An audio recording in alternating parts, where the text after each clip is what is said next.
This is Michael Parenti. Welcome to Real History, a series of talks by me on different subjects of historical importance that are relevant for understanding today's realities. Most people, I discovered, are never exposed to real history. In school, we usually don't read history. We read history textbooks, and mainstream ones at that, which avoid the underlying realities and propagate myths that serve the powers that be. Well, for those of us who might have a stronger dedication to truth and democracy, let's look at some real history. What I'm really going to talk about today is the distortion of history, the way history has been distorted by a particular mode of investigation, what might be called and what has been called psychohistory. This is a development both in history and political science to reduce historical phenomena to psychological motivations that have to do with early life. Harold Lasswell, a political scientist, is a pioneer in this unfortunate field. Lasswell argued that much political phenomena, many political attitudes, are principally a displacement of feelings from earlier family and childhood experiences. In other words, Lasswell argues, the prominence of hate in politics suggests that we may find that the most important private motive is a repressed and powerful hatred of authority, a hatred which has come to partial expression and repression in relation to the father. The repressed father hatred may be turned against kings or capitalists. This is Lasswell speaking. Individuals who condemn the merciless exploitation of the toolless proletariat by the capitalists may just be voicing, quote, the rational justification of earlier unresolved family animosities. In other words, if you protest what the U.S. is doing in the name of big corporations in Central America, or what capitalist corporations are doing to our environment and our food and our water, you may very well just have a thing about authority, and this relates to something that happened to you in your childhood. Lasswell does not deal with the perhaps the more evident possibility that people hate kings or capitalists because they find the social conditions imposed by autocracy and plutocracy to be hurtful to themselves. Let me give you another example. In 1969, the noted psychologist Bruno Bettelheim ascribed the student anti-war protest that was sweeping the nation's campuses to the influence of a permissive society and to the guilt the students suffered because they had avoided military service. In other words, the students were not really bothered by the murder and the carnage of the Vietnam War, but they were bothered by the fact that they'd been able to evade their moral obligation to participate in the war by evading the draft. They were guilt-ridden from that. By the way, the anti-war movement, of course, involved not only students, but hundreds of thousands of people beyond draft age who presumably wouldn't have been suffering this guilt. As Bettelheim explained it, Bruno Bettelheim, the great psychologist, explained this to a special House Education Subcommittee. The guilt-ridden students, having evaded military service, quote, feel like parasites of society, and hence come to hate a society which they think makes them feel this way. Let's take another psychological genius, Louis Foyer, a political scientist. He diagnoses just about every student rebellion in the 20th century as suffering from irrational hostility toward parental figures. Foyer says that the reason Fidel Castro became such a revolutionary was because his father forced him to go to law school. He hated this, and he was in a father rebellion, and this repetitive theme of resentment about being in law school, Foyer concludes, suggests, I'm quoting Foyer, suggests some of the roots of Castro's own generational conflict and indirectly his anti-Americanism. In his blaming of others for having misled him, the United States became a surrogate father to be blamed. I'm not writing this. Foyer is. Now, not all student rebellions, by the way, pursue pseudo-goals and have this irrational rebellion against authority. Foyer finds some student rebellions as being very good. And those are the ones that took place in communist countries, because they represented, quote, a quest for real freedom. But one could raise the question, in a Cuba that was ruled by a much-hated American-backed tyrant like General Batista, a Cuba in which the land and the major industries and the finances and the capital and the markets were dominated totally by U.S. companies for the purpose of their own profits, in a Cuba where children went hungry while wealth was taken out of the country by the Americans, are we really to believe, regardless of what we may think of Cuba today, are we really to believe that a Cuban's grievances toward the detested Yankees were primarily a displacement of filial hostility? And what about the many thousands of others who joined Castro's revolutionary ranks? They weren't even in, many of them weren't even in law school. Many of them didn't have fathers who pushed them into school. Were they really father resented? Was that what their father resentment was what they were displacing onto the United States? Well, this kind of thinking is what we might call a self-determining psychologism. That is, it reduces the motivating forces of human behavior to psychology. It says all things can reduce back to a personal interior psychology, and it expands psychology into something of an all-permeating social force. What is missing is observable evidence. I mean, the thing you can say about Bettelheim and Louis Foya is neither of them come up with any evidence to support their analysis. I mean, how do they know that? All we have are imputations that deny the manifest content of political struggle. I mean, to deny the issues that seem to be right before our eyes, and they ascribe some mysterious psychic motive that's best known to the investigator through a process of discovery which the investigator does not reveal. What these psychological explanations do is they tend to depoliticize political reality.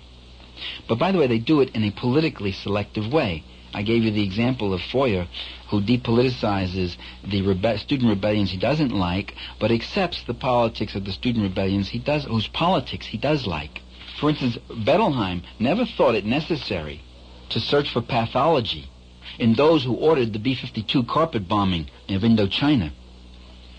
You know, he never thought it necessary to look at the people who perpetrated that murderous war as suffering from some kinds of psychological displacements and psychological problems. What is then, or what is or is not a psychological displacement is often determined by political expectations, the political expectations of the psychologist. So rebellion against authority then becomes prima facie evidence of rebellion against parental authority once removed. There's no real need to demonstrate the linkage. It's been established by a reference to, quote, clinical evidence. Clinical evidence which has no command over political data unless one assumes it does. The psychological explanation, then, harbors a post hoc fallacy. Let me give it to you this way. It goes as follows. The political rebel is really rebelling against parental authority. Proof? The rebel is rebelling. And by the way, this problem exists in all innate drive theories that claim to explain observable behavior. You know, we're told that people are impelled by a drive for power, or a drive for love, or a drive to accumulate wealth, that this is a drive in them, something in their psychological makeup. And evidence for such claims are then found in instances of people pursuing power, pursuing love, and pursuing wealth. In other words, the theory uses the very phenomenon it is trying to explain as evidence of its explanation. Let me give an illustration of how this works. Let me give an illustration of the abuses of psychohistory and the uses of it. Let's consider Victor Wolfenstein's psychological study of Lenin. It's a book he wrote on Lenin, Trotsky, and Gandhi, three leaders whom he said, quote, came to have revolutionary identities as a result of essentially interminable conflicts with parental authority. Lenin was raised in a family, Wolfenstein says, quote, not bothered by unusual stress or disruption. All the children got along well together. There all seemed to be a warm, loving atmosphere. Lenin's father is described by Wolfenstein as a warm, patient, loving father who devoted lots of time to his children. So did Lenin's mother. They played games together. The parents taught them to read, to play chess, to play the piano. They led them in family singing. They all helped together composing a weekly handwritten little family magazine. It sounds really like a pretty good family, a really good kind of family, the kind we used to have before the automobile and television came in and made all that obsolete. The picture Wolfenstein draws of Lenin himself is also generally positive. As a child, Lenin appears to have been jovial, humorous, loud, a practical joker, given somewhat to boasting and bullying, but on the whole, well-liked and likable, Wolfenstein says. Young Lenin enjoyed easy success in schoolwork and was held in esteem by teachers. In all, Vladimir Ilyich Lenin was, quote, a bright, assertive, but not unusual lad, unquote. Well, then you ask, where did the pathological revolutionary come from? Well, it turns out that Lenin's father was occasionally kept away from his family by long periods of time by his official duties. He had to travel, and Wolfenstein makes much of this. I quote him. It must have had a strange effect on young Lenin's mind when a loving and attentive person was there one day and gone the next, and often gone for weeks running. The pattern of alternating great attention and prolonged absence, and hence inattention, which characterized Lenin's relationship with his father, probably produced strongly ambivalent feelings. Unquote. Wolfenstein does not consider the likelihood that while Lenin and the other children may certainly have missed their father during his job-related travels, they seemed securely enough placed in his affections not to have reacted with feelings of abandonment and betrayal, or that other sinister word that the psychohistorians use, ambivalence. Wolfenstein also said that a lot of Lenin's adult behavior was shaped by a sibling rivalry which he had with a younger sister, and this gave him a certain mistrustfulness. There's no evidence for the rivalry except that Lenin was a slow learner in learning how to walk, and they say that he was a slow learner because the younger sister came along and he was in competition with her. That's Wolfenstein's conjecture. Well, in any case, that rivalry led to Lenin's mistrustfulness and the aggressiveness, I'm quoting Wolfenstein, and the aggressiveness which grows out of mistrust. This has deep roots indeed in Lenin's life experiences. A predisposition would exist towards viewing the world in kill or be killed terms. All this from a little younger sister in a warm, loving family atmosphere. Lenin, by the way, had a very admiring and loving identification with his older brother and with his father, which was frequently expressed by him both verbally and in the way he emulated each. So, there is evidence to support that. But this, too, becomes another source of pathology in the psychologists' hands. The death of both father and brother, it seemed, evoked intense guilt feelings in Lenin, who, according to Wolfenstein, again offering no evidence of that, but just claiming and asserting it, harbored a love-hate ambivalence for both older men, which was, quote, the central problem of his life. Wolfenstein eventually settles the whole thing by lowering the Freudian boom. Quote, Lenin, it must be remembered, felt he bore the double responsibility for the deaths of his father and brother, whom he had wished dead in order that he might possess his mother. You got it. What is missing is any evidence, unquote, after mother, I'm talking now. What's missing is any evidence that Lenin nursed such compelling feelings of guilt, aggression, ambivalence, hate, and Oedipal murder toward his brother and father.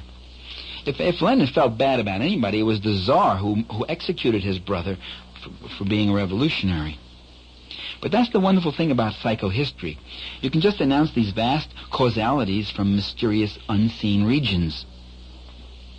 And by the way, no evidence is really needed for that last interpretation, since the Oedipus complex has been declared a universal one, part of every son's psychic heritage. Thus, it's a common affliction, and it can be used to explain a most uncommon man. By the way, this Oedipus conflict also led Lenin to Marxism, if we let Wolfenstein tell it. Quote, in Marx, Lenin found a benevolent, omniscient father, a wise and methodical teacher, a fit repository for his feelings of love and respect for his real father, and in the Tsar, the perfect embodiment of the vengeful Oedipal father. He found his dangerous opponent, over whom, however, Marx promised victory. Unquote. Well, this treatment of Lenin invites the criticisms I made earlier, that almost anything about a person can be endowed with psychopathological significance and then weaved into his or her political life. Both A and the opposite of A can be treated as evidence of pathology, both a loving, gentle father and a harsh, unloving one, both a positive identification with familial figures and a negative one. And at times, no data will do quite well as when we invoke the universal Oedipal curse. Let me give you one more example, the case of Herbert Hoover. This is to show that it's not just a matter of psychohistory being used against radicals and rebels. It could also be used against conservatives. Herbert Hoover, a case study of Herbert Hoover, appears in James David Barber's book on the presidential character. Barber's treatment of Hoover, a man whom he categorizes as an active negative president. The active negative president, by the way, is one who experiences severe deprivation in childhood and who subsequently tries to wring from his environment a sense of self-worth through achievement and a search for power over others. Well, according to Barber, Hoover suffered from a fatal flaw of character that caused him to discard an earlier flexibility for a latter-day self-defeating rigidity. The early Hoover was a pragmatic miracle worker, a humanitarian, a man who brought aid and food to the starving people of Europe in the midst of World War I and right afterwards. But Barber has this problem. How could this Herbert Hoover, the pragmatic miracle worker who did all these good things, why would he freeze in opposition to relief for jobless Americans? That is, the same Herbert Hoover, when he became President of the United States, refused to give aid to workers in the midst of the Depression. Dave Barber tells us that Hoover was an emotionally blocked man with an unhappy childhood that left him very emotionally blocked, taciturn, humorless, reserved, and seldom capable of crying. In fact, Hoover had a marriage in which he was very emotionally attached to his wife. The little evidence that Barber offers seems to contradict this picture of this taciturn, humorless fellow. Hoover could express anger. On one occasion, when he threatened to fight a heckler in the 1932 campaign, Barber notes it. That doesn't seem like an emotionally blocked fellow. Hoover could cry. Dave Barber cites 2 instances when he was moved to tears in public. I don't know how many times a less emotively blocked president is expected to cry in public. In fact, if you cry in public, it can cost you politically, as Musty found out years ago. Hoover was profoundly moved, both emotionally and to action, when visited in the White House by 3 children who were pleading to have their unemployed father released from jail. And by the way, the only contemporary testimony Barber offers of one of Hoover's contemporaries, Eugene Lyons, and he said, and this is what Lyons says about Hoover. Hoover was not cold, but, quote, a sensitive, soft-hearted person who craves affection, enjoys congenial company, and suffers under the slings of malice, unquote. Well, what I'm saying, in sum, is that the data that Barber offers on Hoover's life are not only selective and sketchy, but they lend themselves to a contrary interpretation. Barber fails to make a convincing case that the traits he ascribes to Hoover are the dominant components of his character or are endowed with the significance that Barber attributes to them. The consequence is that one comes away with the feeling that the author is telling us rather than showing us, and we are left asking, how does he know that about Hoover? Finally, and most important, even if the things said about Hoover's personality are true, they do not seem to have much explanatory power when applied to his public behavior. They don't explain why Hoover acted with such self-rigidity. And in fact, I'm going to give you an alternative interpretation. That is, in place of the psychological Hoover, I will give you the political Hoover. How could Hoover, the man who administered relief to the children of war-torn Europe, refuse to sign a relief bill for American children, hungry, millions of American children who were hungry and other American adults during the Depression when he was a president? The very kind of bill that brought down his own presidency. The very kind of rigidity that brought down his own presidency. Well, before proposing some psychological compulsion, let's investigate the political Hoover.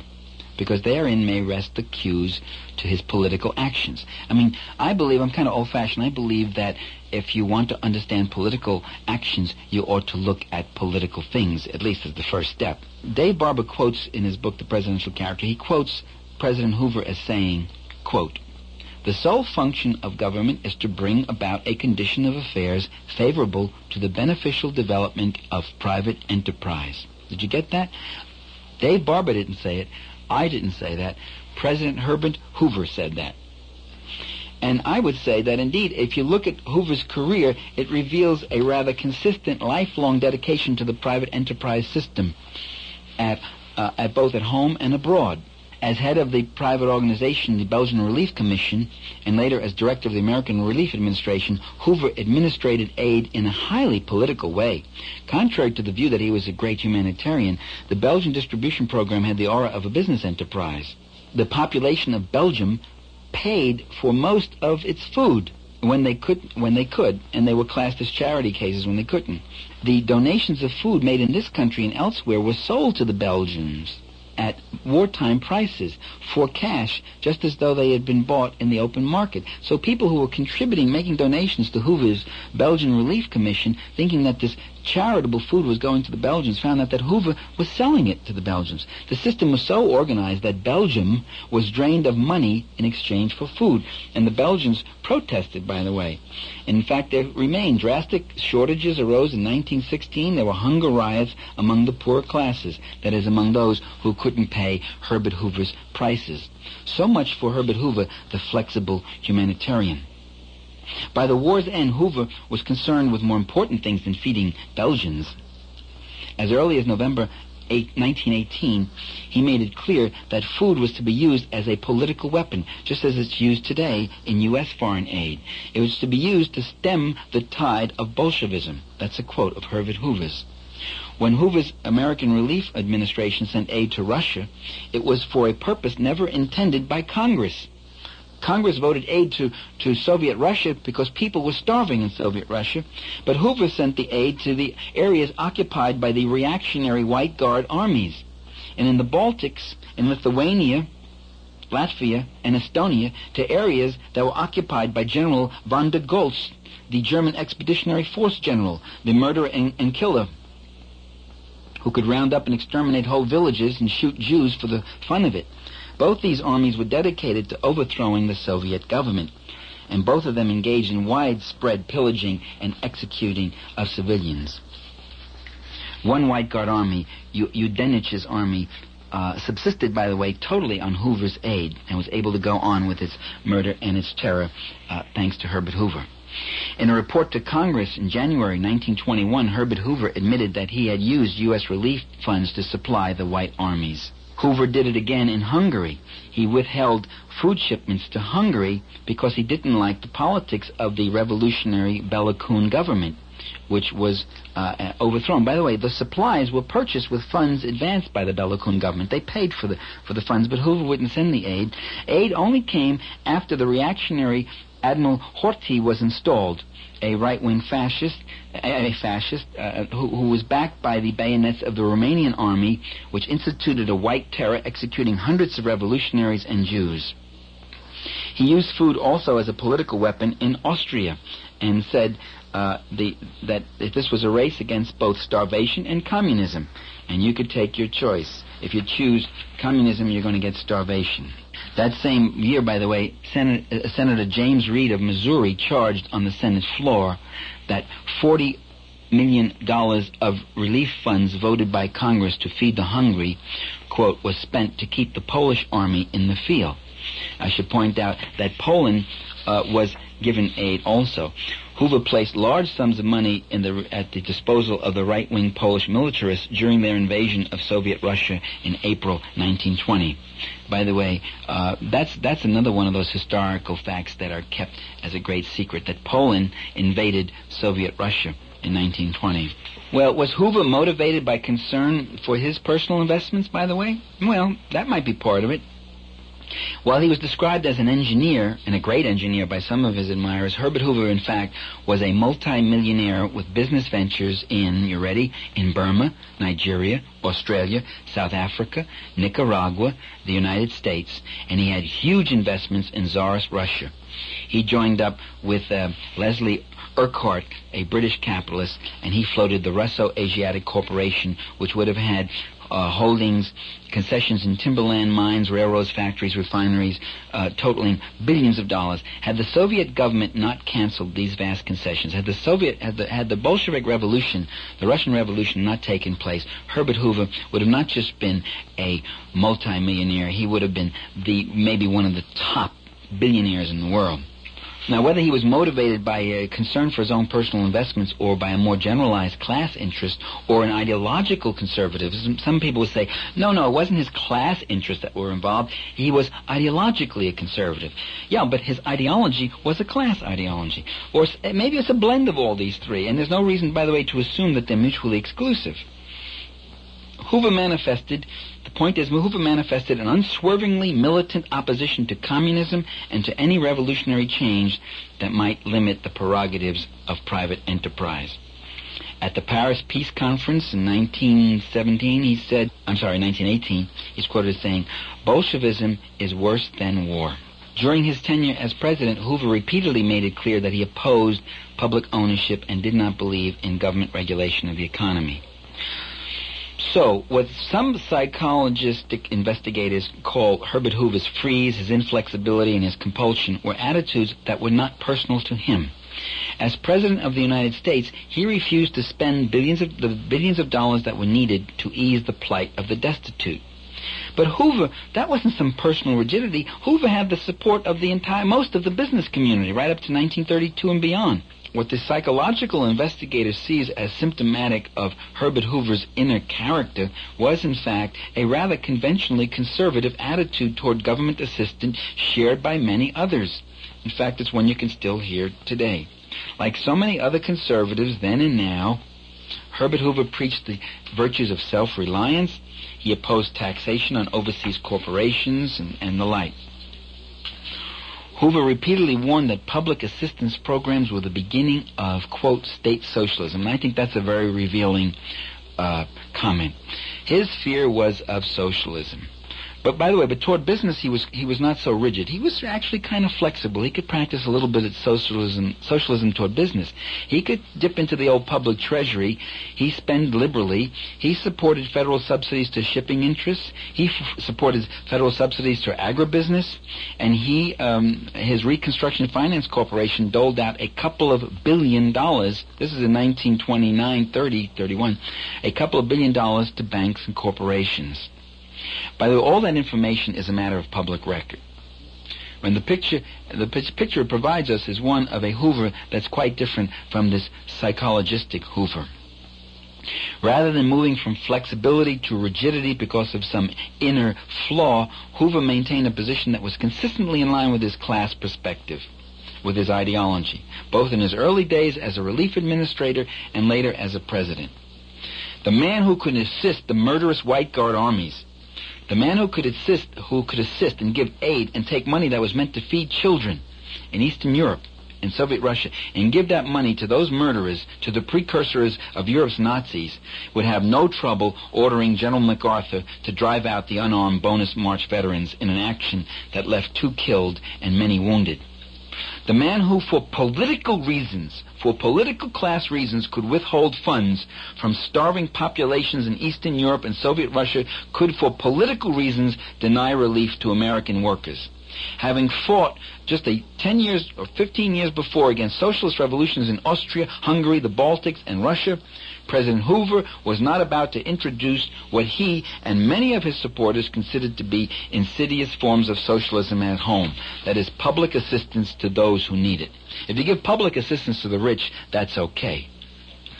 In sum, the mystery about Hoover's character is not to be a mystery at all, unless you mystify it with a lot of psychologisms. The psychological explanations have very little explanatory power and are most useful in distorting and sliding over realities of class power, politics, and wealth.